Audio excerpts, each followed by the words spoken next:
Hey everybody, welcome to the Power of Connection broadcast. My name is Bob Umar. I'm here with my lovely, great friend, Carol Schulte. Hey Carol, Hello, Bobby. Happy Monday. So good to see you happy again. Monday. Yeah, I'm delighted to have you on my program. I can't believe it's taking me so long to get to you. I mean, I know. I've known you for like noodles, and but I'm so delighted. This is our 109th broadcast of the Power of Connection broadcast, Special number and 109, special number. 109, baby. That's right. And today's topic is going to be amazing. It's going to be about bravery and the five.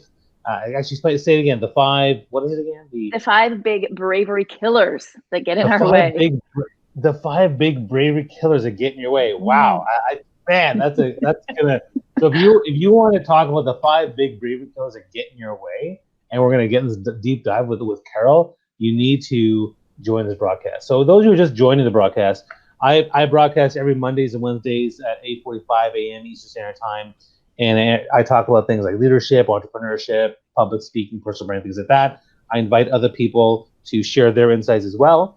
And one of the things we like to do is we like to make this thing, live and interactive. We like to make it interactive. So if you are here joining us, please check in with us. So type below, where are you from? Are you from North America, South America, Asia, Africa, Europe, Australia? Let us know where you're from. That's the first thing. Number two, if you like what you're hearing, you can like, heart, love, light bulb, all those different things. Oh, Michelle Mars here. That's great. Okay, other people are Yay! joining us.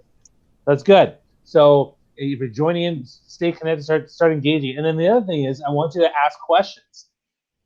If you want to ask questions about to Carol hmm about where you're from, or no, sorry, not where you're from, but ask her personal questions. Tell me about what lip gloss are you wearing today, Carol? They can ask that. They can also ask I about haven't put it on bravery. yet. Yeah, they can ask about bravery. They can ask about anything else. Okay, so ask questions too. All right. So let's first off start off by getting into. Also, if you do like this broadcast, tag people, join the conversation, share their own pages, all that kind of stuff. That would be great. All right, let's hmm get right into, as I always do with all my guests, telling me a bit more about yourself and a bit about your own personal story and journey. So, why don't you share a little bit of your story, Carol? Bobby, you didn't tell me you're going to ask me that. Okay, so I'll Great story. try and keep it tight. Okay, keep it tight. Okay, so it's funny that we're talking about brave because growing up, I was far from brave. I was really good at playing the game, pleasing all the cool kids, the teachers, my parents, doing whatever it took to fit in, to look good. I had this fear of looking bad. And so really kind of did what was expected of me. And had a little bit of breakdown and realized I don't want to follow the path that my dad and everyone else told me I was supposed to do. I wanted to do theater instead. So I went to theater school, loved it. Although I have to say, when they had us doing these weird exercises where we'd have to express our emotion with our eyes closed while rolling around on the ground using nothing but I was like, what is going on here? I was used to like memorizing important history dates and math formulas. Right. And so I was always peeking my eyes, looking at what everybody else was doing. And they kind of caught me. They were like, you have to start trusting yourself. Anyway, didn't really believe in myself. The one person who did was my mom. She was at every opening, every closing of every show I ever did. Wow. She soon after graduation got really ill, moved back home to look after her, felt purpose, Bobby, for the first time in my life. And then my world ended when my mom passed away. And so I spent a lot of time soul searching, figuring out, who I was, what I was supposed to do, and how I was going to face the world without my one big cheerleader. So kind of escaped for a long time, spent almost 7 years living abroad. I was volunteering at Mother Teresa's Missions of Charity in Calcutta, lived in ashrams, was in Thailand, volunteering HIV orphanages. I met a man, moved into his van, went apple picking in New Zealand for a year, bungee jumped in my birthday suit in Greece, did a whole lot of crazy explorations and experiences. And, realized that every time I came home, I wasn't brave enough to face life without that one person. And eventually I was like, okay, got to figure out what to do with my life. I went back to school. I did a master's in communication with a specific looking at interpersonal communication.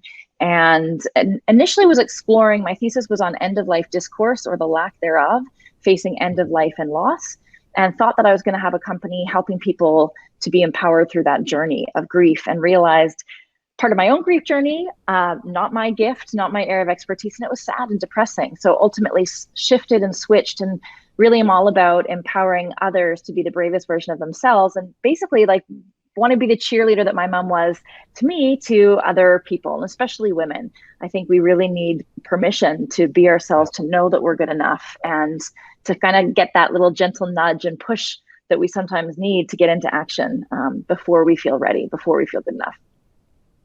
Wow, that was a great intro to your story, Carol. And I don't think I ever heard of.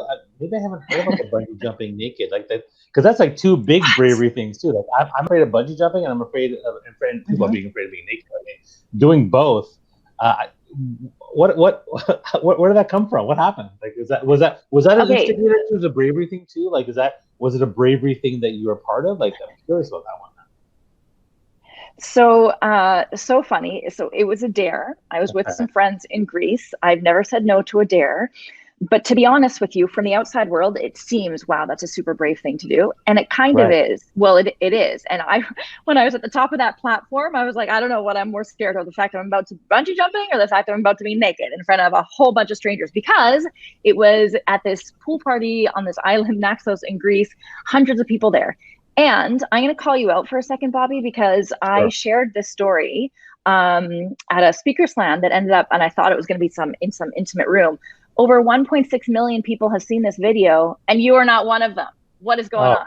Sorry. It's COVID. It's COVID. This happened like 5 months ago. Okay, Bobby. Sorry.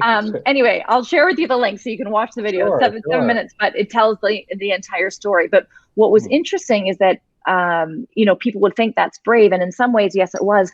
But I was more interested in kind of looking cool, saying yes to the dare, being that fun person, because I was all about doing these external things, thinking that would make me brave. When I sort of learned through my journey and figuring out I used to run these events called bubbles and bucket lists, where, you'd get a glass of bubbly and a bucket, and we'd create our bucket lists.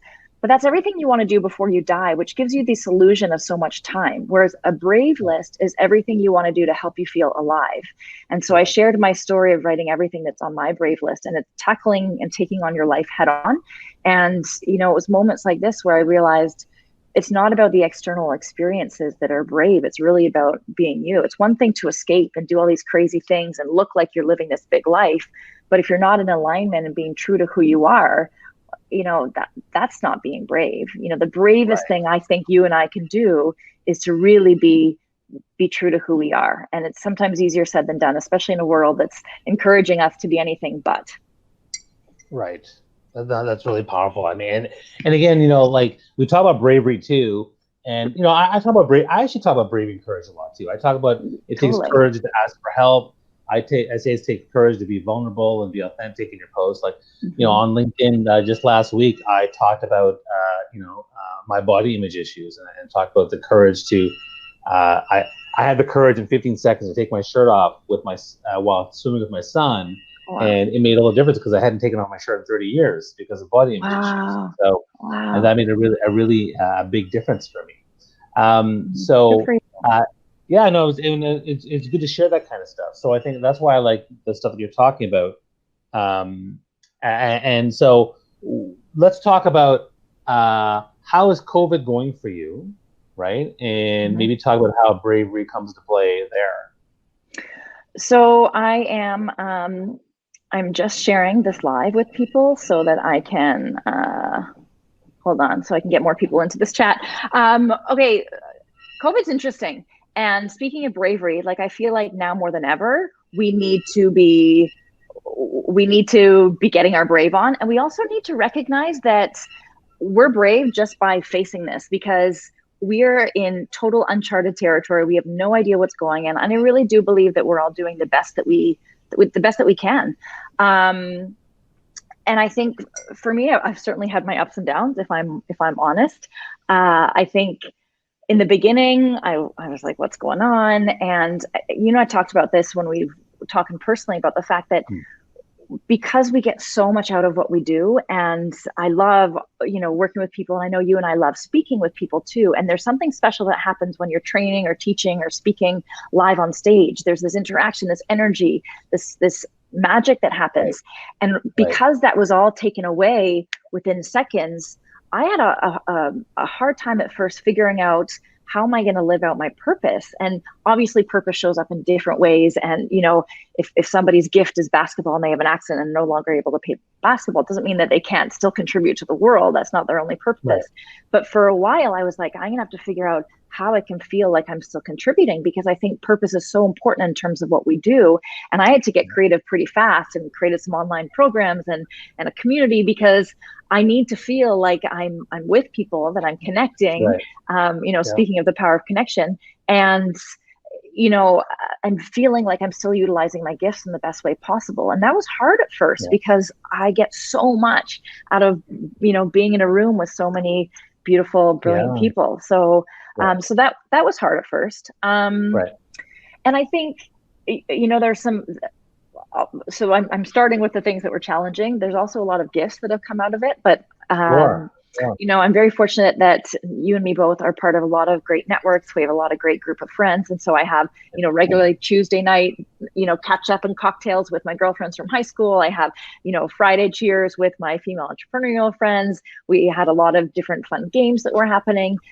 So there's definitely ways to stay connected, not totally the same, but in some ways was connecting with some of my friends more regularly than I was before. Sure. And, it does force you to really think about what's important, and to force you to slow down. I was someone who was go from one event to the next. And so, I couldn't experience FOMO anymore. So that was a good thing. And so there was some gifts that were coming out of that. But I also think there's something I was going to say about that.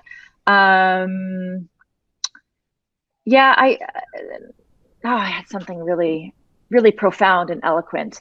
It was an opportunity to slow down, to think about what really matters, and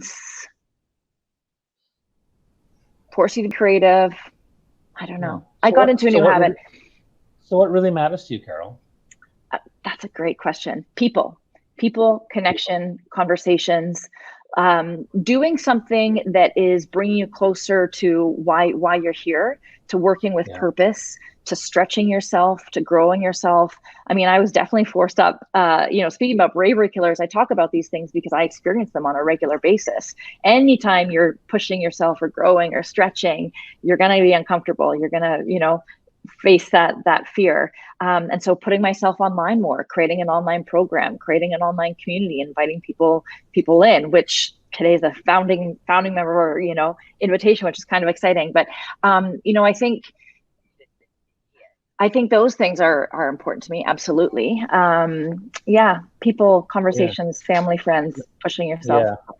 I started doing the same thing. Like three themes emerged for me. One, and you already hit on all of them. Actually, one is people in my life, and who matters, and who I want in my circle in my life, and who I talk to. So having conversations with people has been a big thing. So that's one. The second one you also mentioned, which is developing myself. So I'm thinking about becoming more healthy. I'm thinking about becoming more organized. I'm thinking about just learning new skills. And I'm thinking about just becoming a better dad. And I'm trying to work on these things. And so I think that's a big thing. And also just dealing with this, because I think it's so hard to deal with all the overwhelm and information and uncertainty. So that helping develop myself. And the third one is also alignment. So trying to find what are the things that align with me and my values. What do I care about most? And helping others align the same way. So alignment is another big thing that I'm seeing that's mattering a lot more. People are home and they're really thinking about what really matters to me. Whether it could be things like my health, the environment, my family, my work. Like what exactly is aligned with us? Because they're starting to see the things that are disaligned and misaligned, and they want to fix those things. So I think that's really important. And I love that you put it into three themes. You're so good at these frameworks. These frameworks, narrowing it down. I'm like this. I'm all over the place. But you're right, and I think one of the gifts has allowed people to take that time to think about what matters with them, and to ask themselves, am I in alignment? Am I living in alignment with my values? And also, who do I want to be coming out of this? I've had a lot of friends talk about the fact that they've enjoyed extra time with family. They've enjoyed being all together at the dinner table and playing games and having conversations. And how can we take some of the things that we've really loved about this time and make sure that we maintain that and integrate it into our life, even if some of us might be going back to work in the office beyond this, and that we get to choose. We get to choose what's really important to us and how we want to live our days. And sometimes that requires you to be brave, to stand up for your values, to stand up for what you want, and to ask for what you want, and to have those boundaries, in the ground. But it's an opportunity for us to really reflect and take a moment to realize we can create what we want our lives to be moving forward. I'm with Carol Schulte, and she's talking about Bravery today. She's one of my good friends, and I love the stuff she talks about. She's very passionate, and we're gonna actually dive into the 5 bravery killers and how you can try to get through those things. So, Carol, why don't you start with the first one, and let's kind of dive into this time. And again, those who are on the call, ask questions, comment, like, love, heart, light bulb, all that kind of stuff.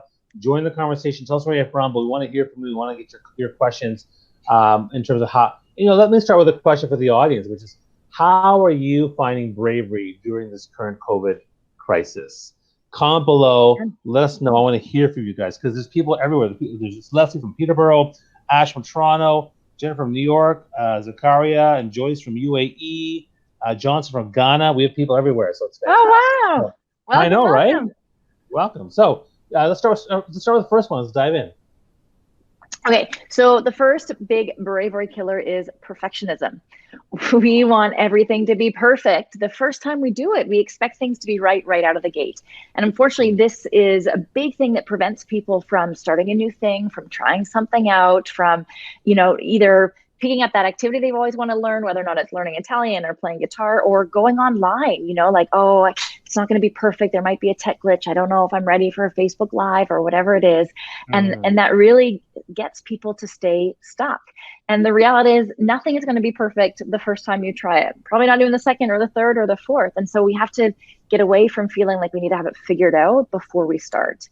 And I think this is especially true, not that it's necessarily, men against women, but especially true for women. There's so many studies that show that women will wait until they have 85 to 95% of the qualifications before they go up for a raise or a promotion. Wow. And men, on the other hand, 35 to 45%. Really? It's totally different. Okay. Yeah. I was going to say 50, but okay. Yeah, there you go. Wow. Yeah. So we need to know we're only going to be able to figure it out as we go. There's a great quote, you have to learn how to fly the airplane when you're already in the air. And right. And it's so perfectionism, big one. Yeah, I like that stat too, because it definitely shows a challenge, particularly, again, you said, for women to find their bravery. And that's why you like to coach women and support them and be their cheerleader, as you always have. And I think that's really good. And I think that what I always talk about perfection is, I tell my kids this. I say practice makes, and they're like, perfect. And I'm like, actually, it makes permanent. And like what does that mean? Practice makes permanent, which is basically the more you practice, the more permanent the skills become. Skills and habits, right? And that's something that I've been using for years. And the other one, of course, is, when it comes to content or even anything you're doing, progress, not perfection. I was going to say, just put it out there. You just start and progress and learn and get feedback. It doesn't have to be perfect. Like when I do videos, like even this broadcast, it's not perfect. I don't have all the doohickeys and whistles that other people have with the scrolling taglines underneath. And I wish I could. Like when I see like Matt Crumps or Cher Jones stuff, like it's amazing, but I can't do it. So but at least I'm out here doing interviews, and that's fine and dandy. So that is a big piece too. And you could do it if you wanted to, and that may not be your top value. Right. Maybe your value is connection, and you'd rather get more people on here than spend the hours with the tech.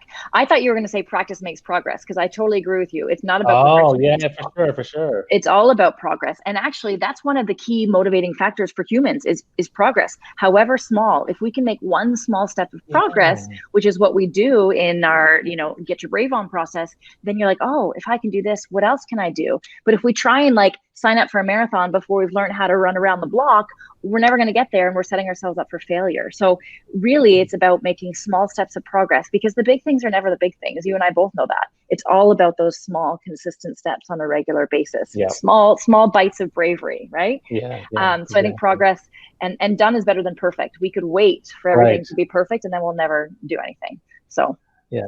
And funny, I mentioned Matt Crump, and he just commented, "I was a perfectionaholic and learned the value of excellence, and now pursue excellence instead." That's great because when I see his Mm, videos, they're excellent. Like his broadcast, so much like it's just so polished, right? So oh, he's really good at that. Okay, that's good, awesome. good.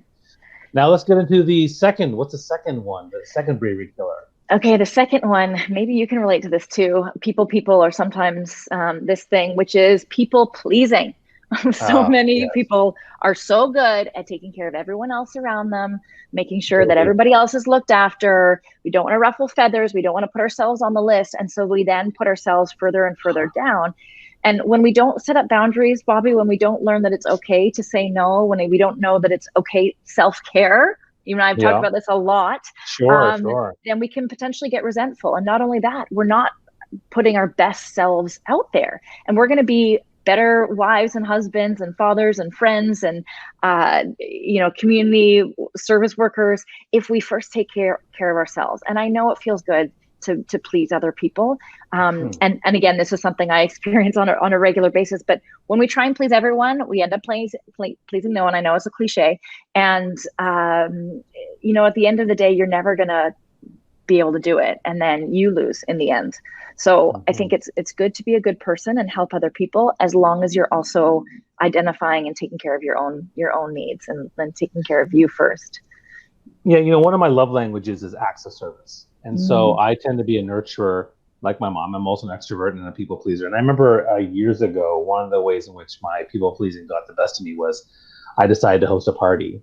And I think it was for my own birthday, Hey, come okay. celebrate my birthday with me. And I spent the entire time, what is doing? My kids are behind me.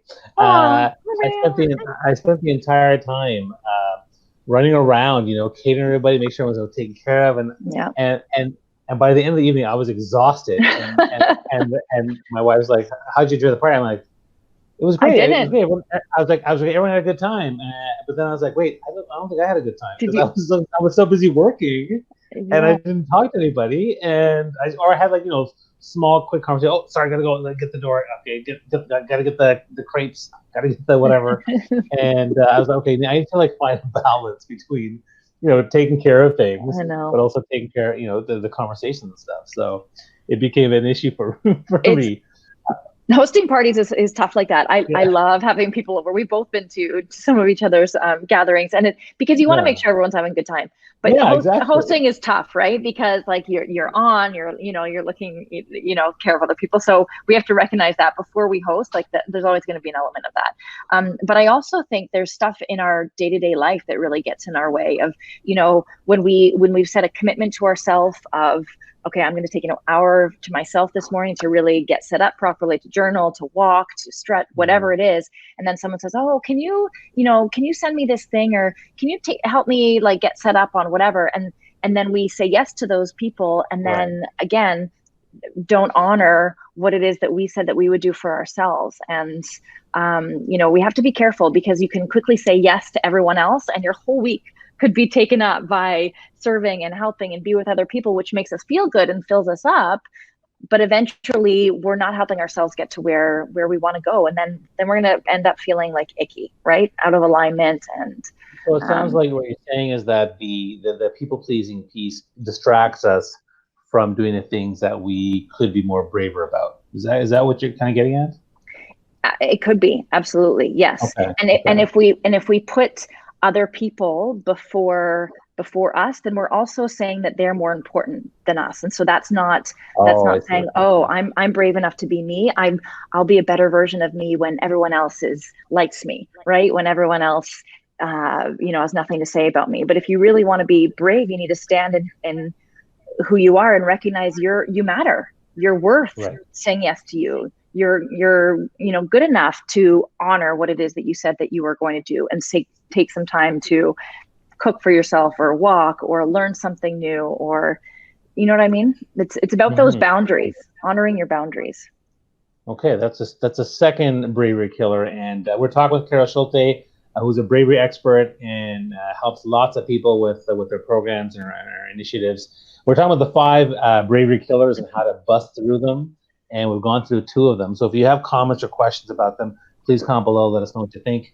And why don't we move on to the third? What's the third one now? Approval seeking. So many of Approval us seeking. are waiting for other people to tell us that we are good enough. We want that validation. We want that praise. We want that recognition. And, it feels good. And if we constantly need it from other people, we're never going to be able to figure out our own barometer for success. We're never going to be able to give our own kudos. Gretchen Rubin talks about the fact that she is a proclaimed gold star junkie, right? She wants those gold stars. She wants other people to tell her that she's great, that she's doing a good job. And there's a lot of research that says even though taking negative criticism or feedback from people as the capital T truth can be detrimental, even more detrimental than that is keep taking the praise and the positive feedback as the capital T truth, because then we become addicted to it, and it can be more detrimental than our sugar addiction, because we constantly need it, and if we don't have it, then all of a sudden we feel awful, we feel terrible, we don't feel enough. Whereas we can't wait for other people to tell us we're good enough. We have to be able to know and feel it and give ourselves our own gold stars. Yeah, it's a good point. I mean, bravery and courage, I mean, they require you to do things that are not necessarily going to be proved. You have to go outside the outside the box or outside the green of thinking, or you're gonna upset people. Like I've done things in my life that, following a path of entrepreneurship, in a way didn't sit well with my parents, because they spent all my money on my education and my MBA, and it's like, you're going to be an entrepreneur now? Like what? Like my mom just the other day said, why don't you go back to becoming an engineer? COVID's tough. Go back to being an engineer. I'm like, engineering? God, that was like 4 careers ago. Like, what are you talking about, Mom? Like, no, I can't do that.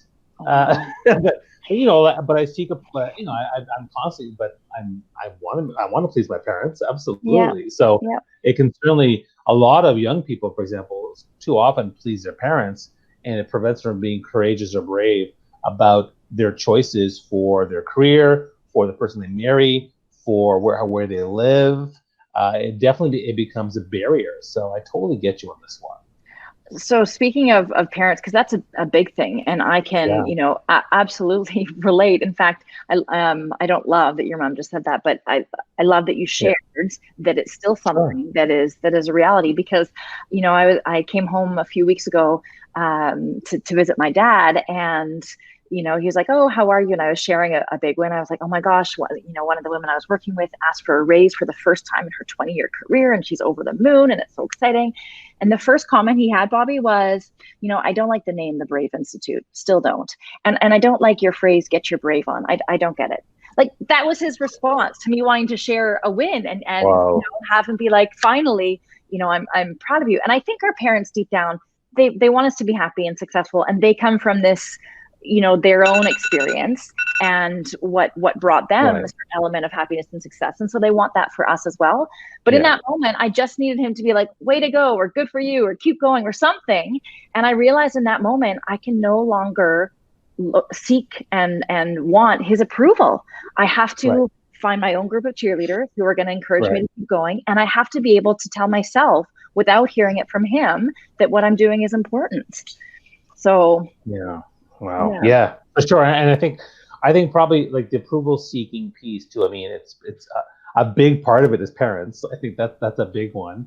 It could be bosses and managers. It could be, and some people, I mean, I think in the age of social media, are seeking approval of their followers. Like, just like, oh, I'm looking for approval. Like, they look at likes and comments as approval. It's like, okay, and they seek that approval, but it actually doesn't allow them to actually go beyond and be more brave. So I appreciate that one. That's a good one. All right, so let's get to this is good. This is a good list. I'm really enjoying this. Let's now, we're talking about the five bravery killers and how to bust through them. So let's get to the fourth bravery killer now. Okay, fourth bravery killer is comparison. As they say, comparison is the thief of all joy. And I think especially in this COVID world, Bobby, it's even more so, because we compare our everyday life to other people's highlight reel, right? Stephen Furtick has this great line, this great quote. And it's true that we look at what people are posting on social media and we assume that their lives are perfect. They have no challenges. They have no tears. Like, they're always dressed to the nines and everyone in their family is smiling, whatever pictures you might be comparing yourself to. And it's not the truth. It's not the reality. And we have to, even though logically we might know that, in that moment, we are so quick to judge and make assumptions. And as soon as we see that, especially if we're in a place where we're not maybe feeling our best, it can Yeah. pull us down and it can get us in this vicious cycle and spiral. And all of a sudden we don't think that we are good enough, or we think that we're less than, or we have less exciting lives, or we're not as capable, or we're not as far ahead. And then we start to feel bad, and then we make ourselves feel bad for feeling bad. And then it like perpetuates this never ending cycle of, I don't feel bad, or like you have this thought, I'm not good enough, makes you feel sad, depressed, despairing, whatever. As a result, you don't take action. And when you don't take action, you don't get the results. When you don't get the results, you feel bad. And then it's this vicious cycle that goes on, and comparison can really instigate that. And unfortunately, we tend to compare, our stage, which might be beginning or middle, to people who have either been in business for 10 times longer than us, or people who have very different backgrounds and experiences and lifestyles, and who knows. And unless you are prepared to change every single element of your life for every single element of theirs, which you don't even know about, you don't get to compare. And unfortunately, it can really spin us off all too quickly. And we're not setting ourselves up for success when we compare, and it's so easy to do. Yeah, I think one of my favorite things I've read was, don't compare your chapter 21 to someone else's chapter 1 or chapter 5, because we're all at different levels of that journey, right? And you have no idea. And I'll share a quick story, which was, when I was in university, went to McGill University back in my, 19 years old, in my room, I saw a poster, and and it's funny, I'd never read it before, but it was Desiderata, right? Which is a very famous, right? And they talk about, comparing yourselves. Those are the people that have more, but those people have less. And it talked about, and it made me think of, comparing myself to where everyone else is not always a good thing, because it's all relative. And I bought that poster and I put it on my wall, and I loved that. In fact, I loved Desiree. I thought it was great. And I even used it as a reading for my wedding, because I just thought it was just so powerful. And so, yeah, I totally understand the comparison, and I'm guilty of it. I do it all the time. I do it as a parent and comparing children. I do it as comparing my parents to other parents. I comparing my my partner, our marriage to other marriages. We do it all the time. So I know. I mean, how do you shape that? Great question. You have to spend a regular amount of time acknowledging, celebrating, being grateful for everything that you have, calling yourself in the moment. The more you become aware of your default bravery killers, the more when they come up, you can be like, oh, there it is again. And instead of making yourself wrong, do something in the moment, whether or not it's a word or a phrase that you say, or, we have some things that we can put on our bravery, like belts, our bravery tool belts, to be like, okay, whether or not that's a list of celebrations, whether or not that's putting on your favorite song and doing a little dance or getting some fresh air, to call yourself out in the moment, so that, because we're human, it's never going to go away 100%. But when we recognize when it's happening, then we can do what we need to do to be aware, to acknowledge, not make ourselves wrong, and then be able to change our state. And so, I think we just need to have those things that we can go to in the moment, and really be able to call ourselves out and have that awareness. And for me, my list of, go-to, so I have a favorite song that when I put it on, I can't help but dance. I have a list of a few people that I would call if I really get down, if I really find, and they know that, I have those people that are my cheerleaders, right? You can always call me if you want. Just, I'll cheer you on anytime. Right back at you, Bobby. Right back at you. And then I have a list of celebrations. Sometimes we need to remind ourselves of how far we've come and how amazing we are. Right. And we got to do that. We got to call ourselves out, and we got to do it immediately. Because again, we're human. It's going to happen. The other thing too, is we can also be a bit preventative of that. So if you're not feeling in a great place, scrolling and seeing people or seeing things that might trigger you, not a great thing. Don't scroll on social media when you're not feeling so great. And if there are people who sometimes trigger you, don't follow them. Right? Don't like make it even more difficult for yourself. Really surround yourself by people that make you feel good. Right. So what's the song? I mean, and now I'm just curious. What's your big song that works for you? Am I allowed to play it? Can we have like a two Yeah, second play it. dance Let's break play it. I right want now? to hear it. Curious Okay, what it is now. let's have a 2 second dance. Uh-oh. Of course, it's taking a while to just load To up. load up and yeah, While okay. I'm doing that, I'll tell you. So one of the reasons why I love this song, Bobby, is because. So I don't know if you know, I'm a bit of a fan of carpool karaoke, and No, I didn't know that, but I love that stuff. you It's great. didn't. Oh my God, it's so I know good. you're a fan of it, but I love carpool karaoke. I love It's karaoke in general. it's so good. Now I don't know whether or not I'm gonna have to maybe disconnect my phone. Oh, I can't hear you anymore. I can't hear you anymore. Uh-oh. Yeah, lots of volume. Oh. Okay, while she's figuring out her volume, I will add that I think it's important also like to determine what's healthy, what is healthy comparison, because sometimes like if you're a business and you're trying to track results and you're trying to look at what are some different comparisons of models or things like that to set metrics. I think that's a healthy comparison, but other ones not so much. But Can you hear me I now? understand the point. I can hear you now. That's great. I had to disconnect for a second so that you were going to be able to hear this song. So Well, that doesn't work. Oh.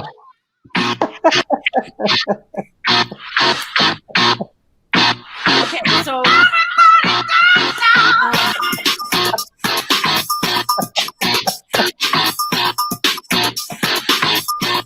Give me the music.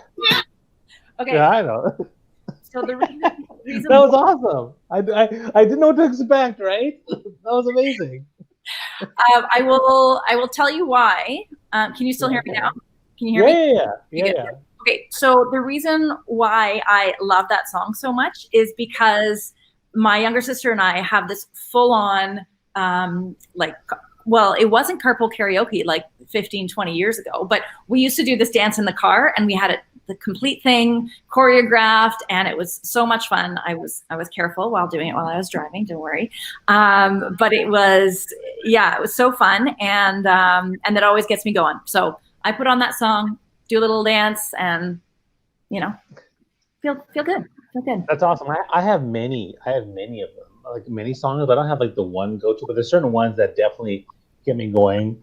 One I will share is is When I'm Up I Can't Get Down, because by Great Big Sea, because I was like I'm the instrument of joy. Like I love that whole beginning. Like yes, put your trust in me, right? I love that whole. Put your trust in me, and na na Yeah, na na na. I am the fountain of affection. I'm the instrument of Yes. joy. So to keep the good times rolling, I'm the boy. I'm the I'm the boy. boy. This world can be our oyster. So put your trust in me, and we'll keep the good times rolling. Wait and see, wait and see. Oh, wait and see. I mean, it gets yeah. Oh my gosh, Yeah, I haven't. exactly.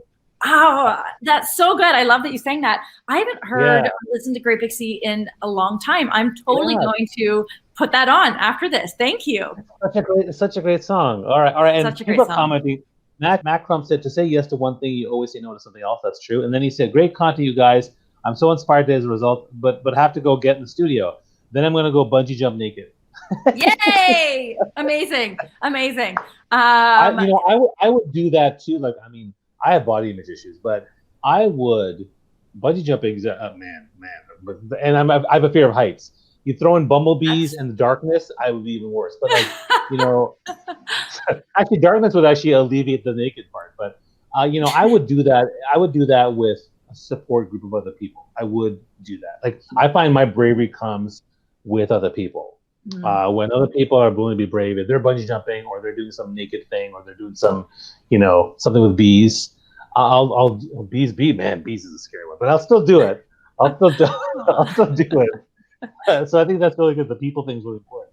The people thing is really important. We need that support system, and that's why a lot of our events are so powerful too. Because when you're surrounded by other people who are getting their brave on at the same time, the likelihood of you doing it far increase. So I was at a friend's cottage this weekend, and she really wanted to. She's a fear of heights. Really wanted to jump off the boathouse.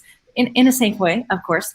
And she was petrified and scared, but slowly but surely we went up, we looked. Anyway, the last day, held hands, counted down, we did it, and she had so much fun afterwards. Wow. And I love stuff like that. Like I love, helping people get their Brave on and feel so good after it. So yeah. That's awesome. So That's cool. awesome. I remember ziplining in Mexico, and because I'm afraid of heights, and man, that was scary. But when I did it, and then we ziplined across a gorge a couple summers ago with my kids, and so I'm like there goes my 7-year-old daughter, and she took off, and I'm like, I gotta go. And I was so terrified. It was like a 500-meter gorge, right? And wow. I was like, oh my God! And Ray like, let's go, Dad. Ray had no fear.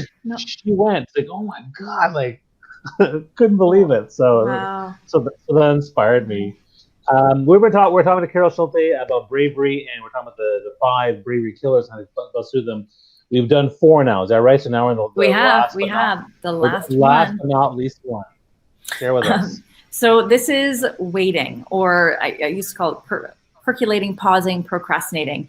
And this is the one that we do when we are waiting to feel good enough, waiting to feel ready, waiting for all of our ducks to be in a row, for our inboxes to be at 0, or for the perfect moment to just magically arrive. And, I both know that the perfect moment will never magically arrive. It's when we choose it. But I normally use this metaphor. So one of my favorite books of all time, Dr. Seuss, Oh, the Places You'll Go. And he talks about the waiting place for people just waiting for a train to go, or a bus to come, or a plane to go, or the rain to go, or the snow to snow, or the mail to come, or the phone to ring, or the mail to go, or waiting around for a yes or a no, or waiting for their hair to grow. Everyone is just waiting. And there's 2 types of waiting out there. There's waiting that is largely out of our control. And this is the type of waiting where we're, the average person will spend 693 hours waiting for planes, trains, other forms of transit over their life, 22 weeks waiting in lines, bank tellers, amusement parks, grocery stores, and almost 6 months waiting on hold for our favorite customer service representatives. Now, obviously, with advancements, some of that waiting can be prevented, but a lot of it's out of our control. But the waiting that's in our control is far more detrimental. And this is this type of waiting for this perfect moment, or to feel ready, or to,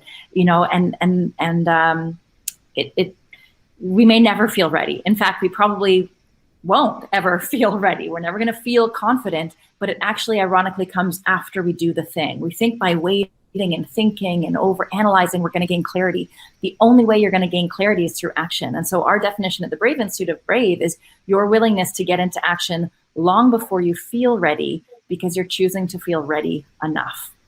And I think that's the only way that you're going to push yourself out is taking that first small step before you feel ready to stop waiting.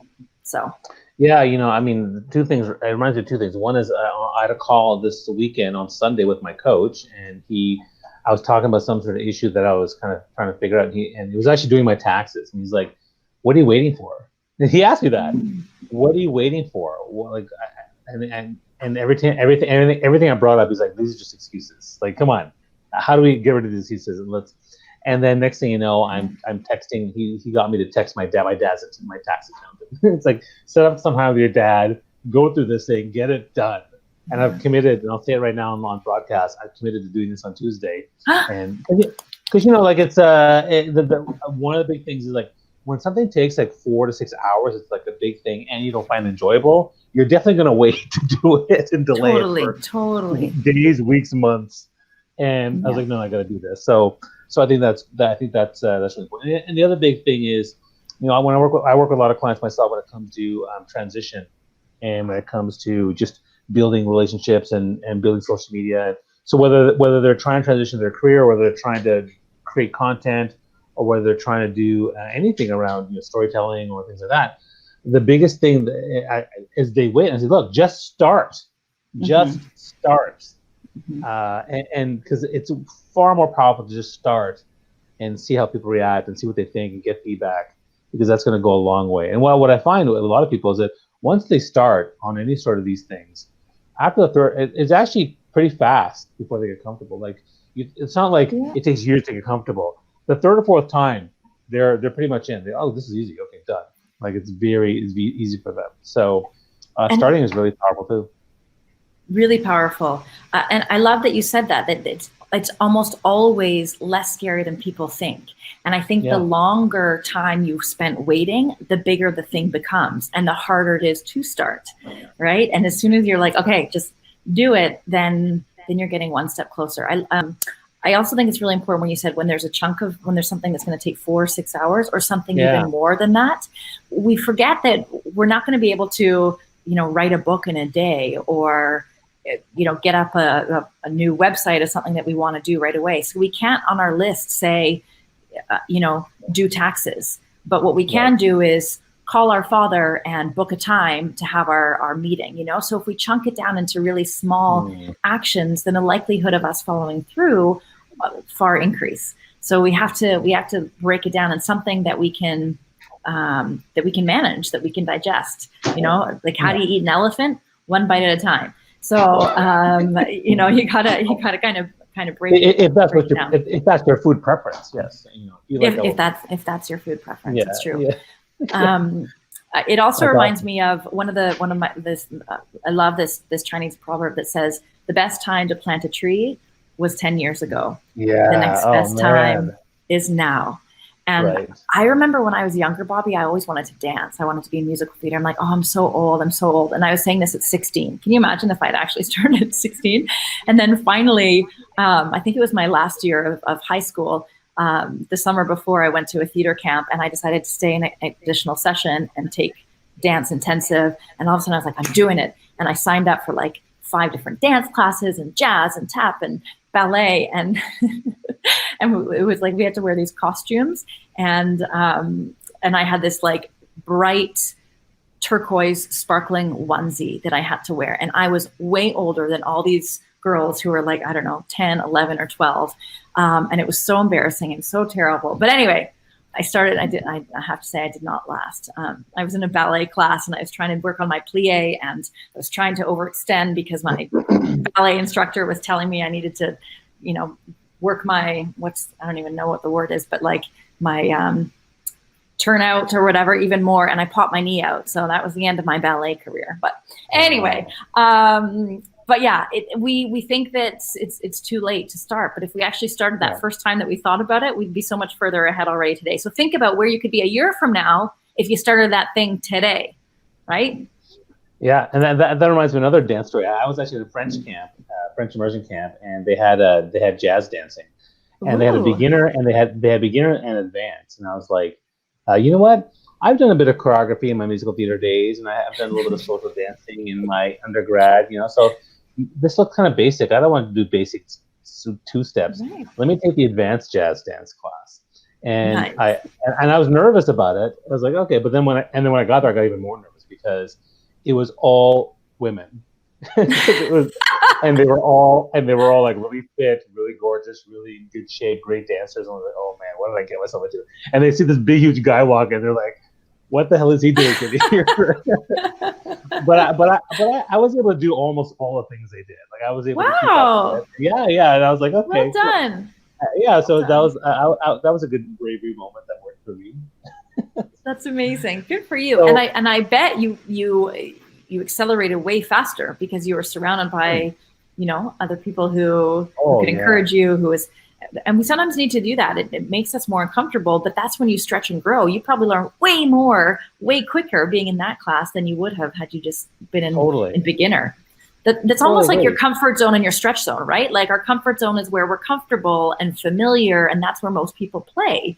Whereas if you really want to grow and stretch and get to new places, you gotta push to that advanced class, right? Go somewhere where you haven't been before.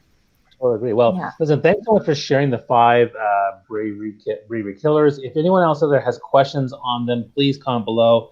Let us know what you thought of it. And Carol, why don't you tell us a bit more about kind of what you're working on? What's coming up next for you? Well, Bobby, thank you for asking. So brave. I will be so brave. So as I was sharing, one of the things that I've been working on during this time, this COVID time, is getting more stuff online because obviously I love live stuff, but it's changed a little bit. So I have a new course that's called 10 Days to Brave, and I have a new community specifically for female leaders who are ready to fully show up, boldly speak out and what I call tackling their own Everest through our Get Your Brave On process. So today is actually the founding member launch, which is pretty exciting. And so basically every month we tackle a different theme. We have negotiation, communication, relationships. We have guest mentor experts that come in. We have Brave Action challenges, Q&A and coaching calls with me, and this awesome supportive community of women who are ready to get their brave on each and every day. So, so that's something I'm really, really excited about. We did our beta group, and we've had some awesome wins, as I shared, like negotiating and asking for a raise for the first time. Somebody started their business. Someone started writing their book. Someone had a vulnerable conversation with their partner that they haven't had in forever, and their relationships change. So some really exciting things and an awesome group of women. So I'm super excited about that. That's amazing. Thank you so much for that, sharing that. And if people want to reach out to you, where can they connect with you? They can go to thebraveinstitute.com or carolschulte.com. But if they want to find out information about this fun community, can I just put it in the chat box, Bobby? Yeah, just put it in the comment box and people can look for it there. That's totally fine. So it's called the Brave Society. Yeah, so it's called the Brave Society. So if you want more information about the Brave Society, then you can go there. And also look me up on Facebook. Send me a quick message or a chat or LinkedIn. I always respond there. Love hearing from people. And I'd also love, Bob, you've done such a great job asking questions and sharing some of the comments. I would love to hear from people, what their big bravery killer is and how that's been holding them back. Yeah, so definitely, like if you want to share your bravery killer, what's holding you back, comment in the below, tag Carol in this, and she'll be able to see it. And that way, she can get back to you and maybe give her thoughts and perspectives, and that might start a really good conversation to help you overcome that bravery. So, I think that'll be a really, really great thing to do. So, for everyone else, and Carol, thanks so much for joining me today. I really appreciate it. For everyone else, Power Connection broadcast on Mondays and Wednesdays at 8:45 a.m. Eastern Standard Time. On my next show actually on Wednesday is going to be later because he's from the West Coast. Cameron Harold, a really fantastic leader and influencer. It's going to be at 1:30 p.m. Eastern Standard Time. So if you guys can join me for that on Wednesday, that'll be amazing. And continue to comment and share below all your thoughts, what you guys thought about this broadcast. And check out Carol. She's doing some amazing stuff. Her big bravery group is starting today, so check out the comments below and you can join her. All right, so thanks so much, Carol. Thanks everybody for joining us, and have yourself a wonderful week. Yeah, thank you, and have a wonderful week, and we'll talk to you guys soon. Bye everyone. Thanks, Bobby.